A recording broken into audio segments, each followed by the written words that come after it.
I wanted to bum rush this thing and be back at home in a couple weeks. I thought for sure that that was going to happen. And when it didn't happen, the first reaction was absolute misery. And what calmed me down and what got me determined was living my recovery like a recovery, one day at a time.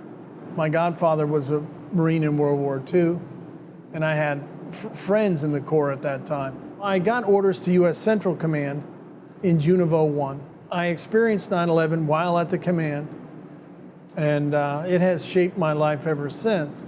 While I was in the combat zone in Baghdad, I ordered my first motorcycle. It was a Harley Davidson. I got back from Iraq the second or third time in October of 2005. I had 7 years of experience on a motorcycle, and I rode myself everywhere I went, even in the rain, even in the cold. I had gotten up that morning at 4:30 and ran a 5K in my neighborhood. Got on my motorcycle, and midway between Wesley Chapel and U.S. Central Command, I became hypothermic. And I remember the last conscious thought I had, I was on I-275 South, and I had made the turn, when picked up Ashley, I had straightened out, and I could see a string of green lights all the way down the line.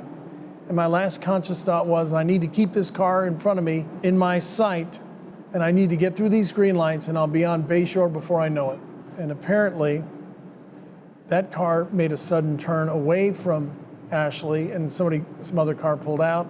I totaled the bike instantly. My body, I ran into the side of a vehicle, flew into the side of a vehicle, sustained massive head injuries immediately. I had lost all memory and lost all consciousness at that point. But somebody told me after the fact that 2 OR nurses, emergency room nurses, had left their evening shift at Tampa General and literally were at the intersection where the accident occurred and rendered first aid immediately. I had broken, I think, 1 rib. They did surgery on the eye immediately. There were no other traumatic injuries. It was the traumatic brain injury. People were attempting to convey to me the enormity of the problem. I mean, I was convincing myself that this was a minor aberration.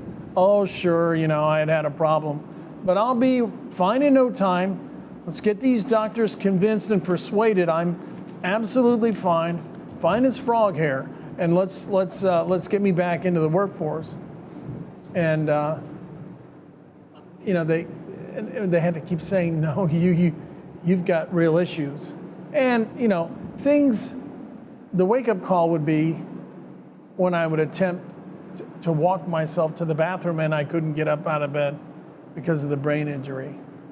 Those sorts of things are sobering eye-openers. Tampa General took the time to learn about this patient. Tampa General was emotionally invested in my treatment. I was looking out at the world around me, and I was seeing what I thought was a larger and larger mountain that I had to climb. And in the end, I would say it became my mantra or my meme, my statement. I'm climbing the mountain today.